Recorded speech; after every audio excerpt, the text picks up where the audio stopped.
یا رسول اللہ وسلم علیکہ یا حبیب اللہ سب کے پڑھیں صلی اللہ علیکہ یا رسول اللہ وسلم علیکہ یا حبیب اللہ بے خود کیے دیتے ہیں بے خود کیے دیتے ہیں انداز ہی جوابانا اے دل میں تجھے رکھ لوں اے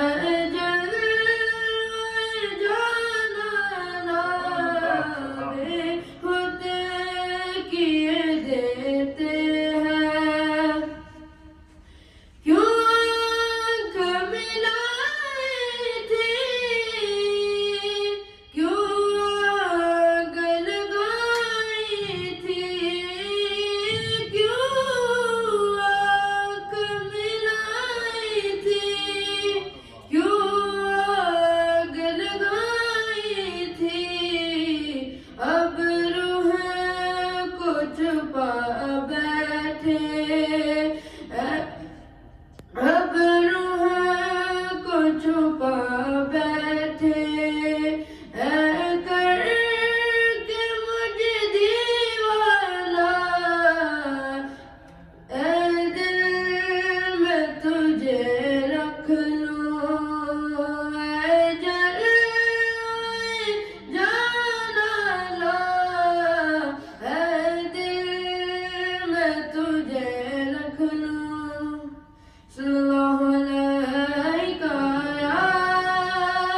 یا رسول اللہ وسلم علیکہ یا حبیب اللہ ایک میں ہی نہیں ان پر قربان زمانہ ہے ایک میں ہی نہیں ان پر قربان زمانہ ہے جو رب دو عالم کا محبوب یگانہ ہے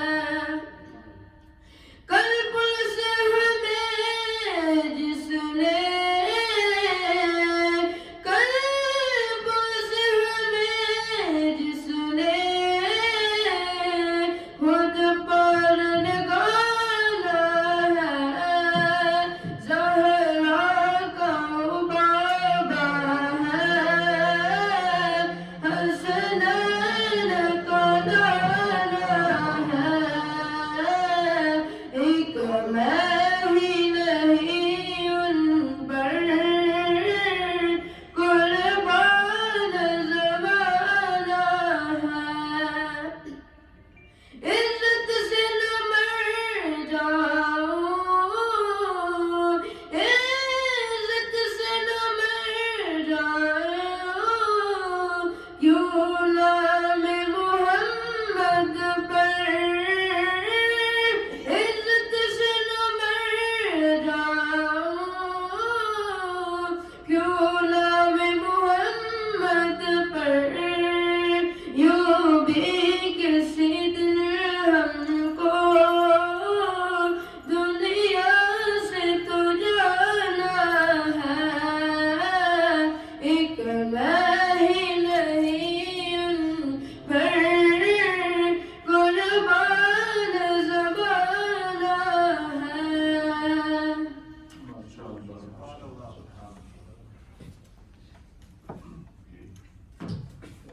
صلی اللہ علیکہ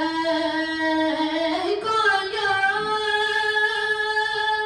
رسول اللہ وسلم علیکہ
السلام علیکم ورحمۃ اللہ وبرکاتہ. وعلیکم السلام ورحمۃ الحمد للہ رب العالمین والصلاة والسلام علی سید المرسلین وعلی آلہ واصحابہ اجمعین. الصلاة والسلام علیک یا رسول اللہ. الصلاة والسلام علیک یا حبیب اللہ. وعلی آلک واصحابک یا نور اللہ صلی اللہ تعالی علیہ وسلم. So if you notice, I sit at my place instead of waiting here to come and do my talk. And the reason is that after Fajr and after Asr, after you finish your prayers, if you sit at the musalla, if you sit at the place where you pray, then as long as you are sitting there, the angels also keep praying for you. So it is better if you have the chance at the masjid or at house, wherever you are, and when you finish your Fajr or when you finish your Asr, then you remain seated and do some wazifa, some zikr inshallah, with this intention that as long as you are seated there, the angels will keep praying for you. And this is the sunnah of the Prophet sallallahu alaihi wasallam. In fact, after Fajr, the Prophet ﷺ would remain seated in his place Mubarak until the sun has risen, and then the Prophet ﷺ would pray the Ishraq prayers and then depart. So these are small benefits which can gain us a lot of reward. And these rewards, which we don't value in this world, is like diamonds. Okay? We think they are stones, but they're actually diamonds. Imam Ghazali, he tells a story that once upon a time, a king, he said to his people, and he wanted to see who was a sincere worker and who was not. He said to them at night, right, that there is a hill, so go on the hill and pick as many stones as you can. Okay? So obviously there are some lazy workers and there are some good workers, some active workers. So they all went, and those who were lazy, they thought, who's going to carry all these stones up the hill all night? So they picked a few and then they left it. Just like we do a few good deeds and then we leave it, not realizing the value of it. But those who were sincere servants, they kept picking all night, mashallah, they kept carrying all night. They went onto the other side by morning.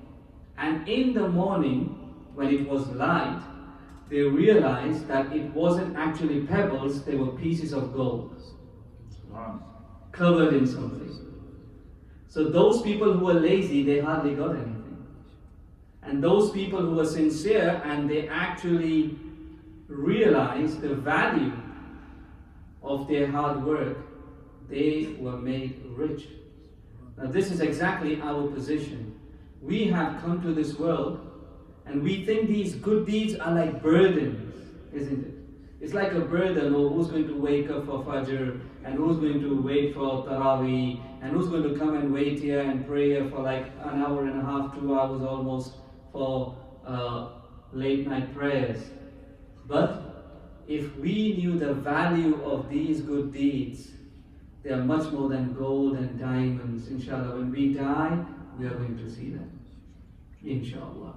So we should value the time that we have, and we should value the opportunities Allah Ta'ala is giving us to come to the masjid, Ramadan, pray the Quran, we are fasting anyway, Taraweeh and so on, inshallah. Each and every good deed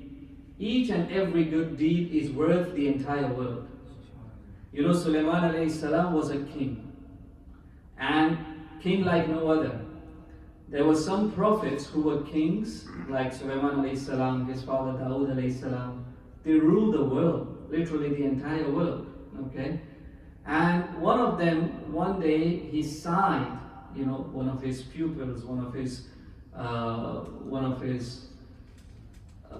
people, right? And he said, Subhanallah, look what kind of an empire you have.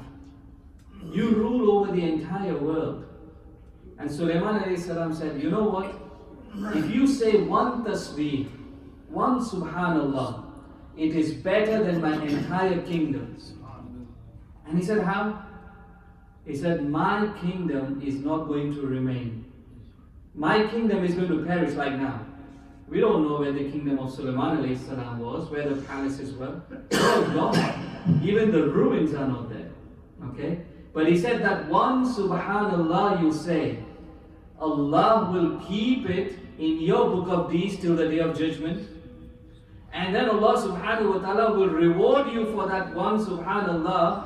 That reward is going to last for eternity. So he said, now tell me what is better, my kingdom or that one tasbih that you say. So we need to make most of this time. Continuing from where I left yesterday, and I said there are two parts to us. One is the nafs, the thing which calls us towards bad, towards evil, which is inside us, and the other is the ruh, the soul. All year, our ruh is starving, and the nafs is feasting. And And in Ramadan, the reverse should happen, where the nafs is starving, because we are starving our nafs of food, of pleasures of this world. We are starving it, isn't it? There are so many things we would have done otherwise, but because it's Ramadan, we are not. There are places we would have gone, there are things we would have had, there are things we would have watched, and so on. There are so many things we would have done. That is the nafs feasting on the pleasures of the world. But in Ramadan, we are starving our nafs. But what is feasting? The ruh is feasting. And as I said before, our body is from this world, and the nourishment, the food for the body comes from the world, from the soil, the vegetables, the animals, okay? Because our body is going to go back in there, in the soil. But the ruh is from the other world. Our soul is from the other world. And that is the reason the nourishment for our soul also comes from the other world. And what is the nourishment of the soul? The zikr of Allah that we do. The Quran is the nourishment of the soul, which actually came from the other world. And Allah Ta'ala revealed it in this world. And we also saw how we need to learn to say no. In Ramadan, what is Allah Ta'ala teaching us? That your nafs can say no to things. Food is halal, but you say no to it. Drink is halal, but you say no to it. Other pleasures are halal, but you say no to it. That is teaching us that even outside Ramadan, when you come across something haram, not halal, haram, then you still need to say no. It is teaching us to say no. Our nafs pulls us down. It has got gravity. It pulls us down. And when we say no, we are rising. And our actual khasla, our quality is to rise. We are supposed to rise. We are supposed to be, from the quality of the angels. The angels are above them. The shayateen are below. Okay? So we have the qualities of the angels to rise. The more we say no to our nafs, the more we gain the qualities of these angels. And I'll tell you a story of what happens when we keep saying no to our nafs. Okay? And we have to say no, and I gave an example, and we have a lot more people, that's why I'm repeating some of this stuff today. MashaAllah, a lot more brothers today. That a child, if the child asks you for something, if you keep giving the child, what's going to happen? The child becomes naughty, the child becomes spoiled. And as a good parent, you always know you have to say no to your child at some point. Okay, because then the child will know what to ask for and what not to ask for. It's going to ask for everything. So, a great sheikh in India, just like you have, mashallah, Data Darbar in Pakistan, in Delhi we have Hazrat Nizamuddin Awliya, who's one of the successors of Huzur Khaja Gharib Nawaz. Okay. So he was set with his disciples, with his students. And a Hindu saint, a Pandit, passed by. And he looked at the heart of Hazrat Nizamuddin Awliya, and he just shouted out and he said, there is no point sitting with this person. His heart is black. His heart is dark. Don't sit with him. And obviously the muridun, the disciples, they were like angry and agitated that they wanted to get him. And the Shaykh said, no, just leave him. Let's see what he has to say. He said, come and sit down. He made him sit down. They were full of love, these people, mashallah, toleration. So he asked, well, what do you see? He said, I can see in your heart. And I said, what do you see in my heart? He said, I see that your heart is dark. So there is no goodness in the heart. And he said, fair enough. How did you get this power to look into people's heart? He said, I always go against my nafs. You know how I told you about awliya Allah? Even basic things, if they wanted something sweet, if they wanted something cold to drink, what would they say? They would say no to their nafs. We don't go to that extreme. Okay? But still we need to learn to say no. Okay? So the Shaykh said that, how did you get this power? He said, I say no to my nafs. Whatever my nafs says, I go against it. If my nafs wants to sleep, I will keep it awake.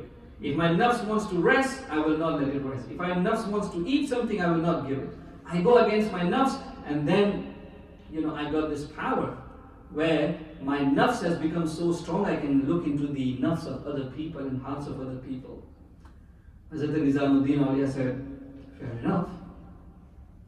If I ask you to accept Islam now and say, pray the kalima, what is your nafs saying? He said, my nafs is saying no. And he said, what is your rule? He said, my rule is to go against the nafs. And he was a righteous person. He said, I will keep my word. I will go against my nafs. My nafs is saying not to pray the kalima and not to accept Islam, but I will.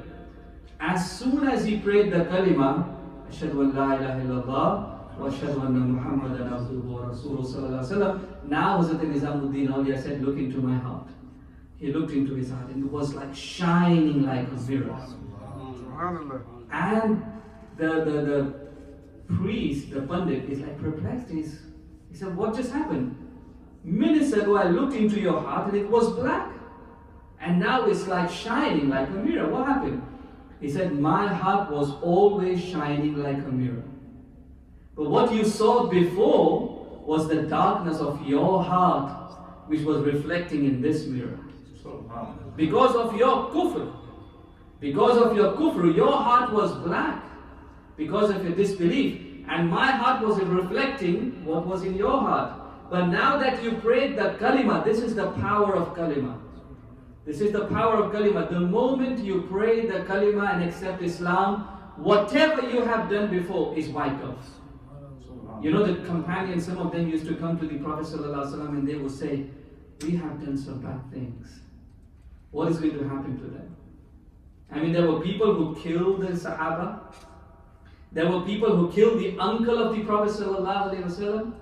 But the Prophet ﷺ said, the moment you pray the Shahada, the moment you pray the kalima is so powerful, it is going to wash all your bad deeds away, no matter what. No matter how many people you have killed, no matter what you have done before, it's all going to be washed away. Alhamdulillah. So this is the power of kalima. And another thing which has the same power is tawbah.